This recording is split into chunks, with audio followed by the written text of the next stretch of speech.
gentlemen, it's your boy Plus. You know what this is. This is another TNA Impact review for the August 15th show. Now, I don't know why. I've kind of like gotten into like the groove of doing these shows a week later because I'm still trying to find like the perfect time to fit everything in when Universe Mo comes back, which I will have big news on that because we're going to be coming back like full time very soon. I finally have like a good schedule mixed down, and I'm starting to actually use the in-game universe mode, and that's been low-key helping me a little more when it comes to productivity. Anyway, moving on. So we had an Ultimate X qualifier matchup between Chris Bay, John Skyler, and oh my god, bro. So I'm pretty sure it was blank on who these two men would face, and for the longest I was like, okay, it's probably gonna be like another TNA guy, but then I was like, okay, they probably could do an NXT guy, and I was trying to think of like my ongoing picks and whatnot, and I'm pretty sure throughout my mind Andre Chase popped in my head, but I was like, they just won the tag title, so they're not gonna go over there and do that. They're gonna do their tag team champion thing. Bro, it ended up being Riley Osborne. If you guys don't know who that is, he is another member of the Chase U, and I lost it. Little pop for Riley, I'll be honest. I don't really know much about him, but just seeing that familiar face and seeing his work in Chase U, I was like, let's go, bro. We're locked in. Bro, insane match, and then Riley Osborne wins the match. I'm pretty sure he's the first NXT guy in the Ultimate X match, which is like mind-blowing to me. We only have a couple of matches to go, and I really hope we get at least one more NXT guy in there. But yo, seriously, great rub for Riley Osborne. Him, I'm not gonna lie, I don't think they're gonna put the title on him, but if he has a good showcase in that match, coming back to NXT will give the tag team champions all the rub they need. I also forgot to mention this. So Santino Marella comes out and he ends up talking about how everything that's been going on with PCO and Matt Cardona is a no. It is just not acceptable. It is not gonna happen. So Matt Cardona ends up coming out, and they end up, if you ask me, Santino low-key like manipulated him into signing a contract, but then Matt Cardona had left with the contract, like looking a little sus. So something's definitely gonna come from that. Yeah, Tasha Steelz versus Ginzel Shaw. Wait, Tasha fucking Steelz. So I don't know who Tasha Steelz is, but ladies and gentlemen, you were looking at a true babyface wrestler. Like the way she is able to like if the TNA crowd was how 2024 WWE crowds are, her matches would low-key slap. Like when she does moves, she has this certain like dramaticness slash like, I don't know how to explain it, but like she does these big moves where she's waving her arms around. It's like, if you would know if the crowd was a little better, then they would be like completely behind her. Like she just gives that, she wrestles a lot like a babyface Bryan Danielson, if that makes any sense. But she ended up losing this matchup.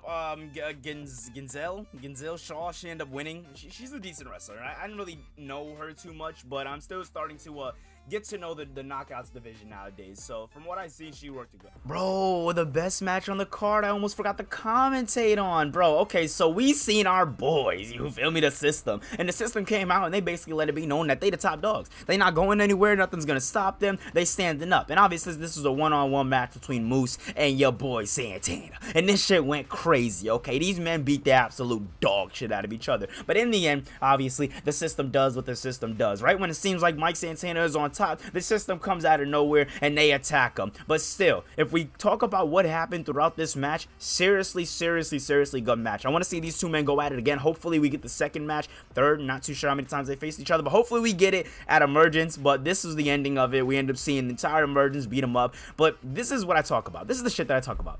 Yes, Joe Hendry came out, saved Moose. It doesn't make any sense, bro. Why is he in everything? Oh my god. But anyway, this is what we're getting. Fucking Moose in the System versus Joe Hendry and this nigga Santana. We had another Ultimate X qualifier with Jason Hotch, Ace Austin, and Rich Swann. Now, for this whole thing, for Rich Swann match, Top Dollar came out and he, commentated on their match, or on his match and whatnot. And Jason Hotch won this one. I don't know who, I'm not too familiar with him, but it was a good match. I haven't seen Ace Austin since, oh my god, what was it, like 2020, peaking in and out of Impact, and I seen that like he was one of the faces of the company, and I was like, what the fuck? This guy looks pretty cool, and I got behind Ace Austin for a little while, and then I kind of I stopped watching. I don't know why I stopped getting into his stuff, but I stopped watching. I thought the name was really cool, but nah, overall, Rich Swann, obviously we know Rich Swann. Rich Swann was one of my favorites back in the 205 Live days, what I was looking for. I don't know, his gimmick was always weird to me. So this main event was not only good, it was great, and it led to what I was already saying I personally wanted when it came down to this whole situation between Josh Alexander and just his whole heel turn. You guys know I've been very very opinionated when it comes down to how I feel they've been booking Alexander, because Alexander's heel turn should have went in like 6 different directions, but he ended up going in this one. So we ended up having a TNA World Championship match between him and Nick Nemeth. Now, it ended up going to a 30-minute time draw because I'm pretty sure Nemeth was like, or Josh Alexander was leaving the ring, and then Nemeth was like, nah, fuck that, I know we're going over the time limit, 5 more minutes. You see what I was saying a couple weeks ago with the whole TNA Plus thing? Like, that 5 minutes could have been shown. But then I guess like he got in the ring, and then I'm pretty sure cause bro, I gotta stop doing these reviews a week late because I be forgetting. Alexander low blowed Nick Nemeth, and then that ended up leading to the bell getting rung, but it was already a time limit, I'm pretty sure, anyway. And then Alexander was like, nah, 5 more minutes, and then the commentator was like, oh, now he wants 5 more minutes. Like, you just could have got 5 more minutes and you were fucking around. So you know, it was kind of funny, you know, Josh Alexander doing what he had to do. Didn't win, but he walked away on top, I'm pretty sure. And then they end up revealing, like, after the show that Nick Nemeth and Josh Alexander will be wrestling in a 60-minute Iron Man match at Emergence. Now, don't get me wrong. These are 2 guys who can go the distance of 60 minutes. It's going to be a good match, but it's really how we got here. I'm still going to stand 10 toes down on, and I'm not going to repeat myself because then this review is going to go into like 20 minutes. But what I'm basically going to say is this heel turn was done. Interesting. I like the idea of when they meet each other at a pay-per-view, it culminates in a 60-man Iron Man match, because you have the walking weapon and Josh Alexander, the guy who has told us on multiple amount of times now as being a heel that he's been the guy to hold TNA up. He's been the guy to wrestle day in, day out, be the workhorse the company needs. So that 60-minute match works out in his favor. And then you got the wanted man in Nick Nemeth, the guy who's on a path to prove that he is the best of the best, something that we all know, but he just has to give some of those doubters a little bit of that reminder. This match is perfect. Is it perfect for the pay-per-view? No. I thought this was gonna happen at Bound for Glory.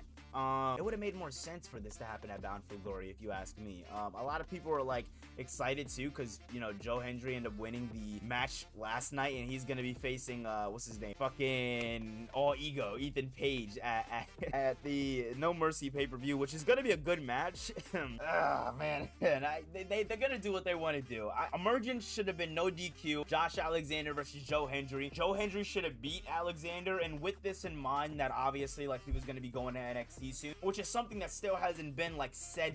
It's one of those like unspoken things. So I'm thinking that we're gonna get a little, so in my head I was like, all right, we're gonna get, you know, Nick Nemeth versus Frankie Kazarian, and I was like, all right, boom, that's perfect. And then we can get Josh Alexander, Joe Hendry ends up beating Alexander, and then this is where Alexander gets all his weapons, gets all his everything else, and he does what he has to do, and then he ends up like beating the bricks off of this dude with any weapons, anything he can get his hands on, if you ask me. Just dogs him, you feel me? You know what I'm saying? We get Josh Alexander like, all right, now that he's out of the way, let's go after the world title, and then we get that Bound for Glory build.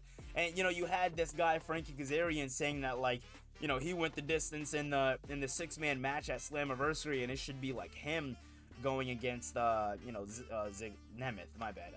And then they did it, but they did it in like a 2-week span. I don't know, I feel like it could have really went somewhere. And now they have Frankie Kazarian like backstage and random shit, and it's like, could have been on our top program. Like, all 4 of your men could have ate. And if you ask, I don't know, I just feel like they're gonna have Joe Hendry leave TNA on like the most happiest note. And don't get me wrong, that's cool and all, but like, I would have like loved just him getting written off of TV, because then it opens the door for a potential return, you know, for when he does end up becoming that full-fledged WWE superstar. Maybe next year if we get another crossover, you already have a shoe-in.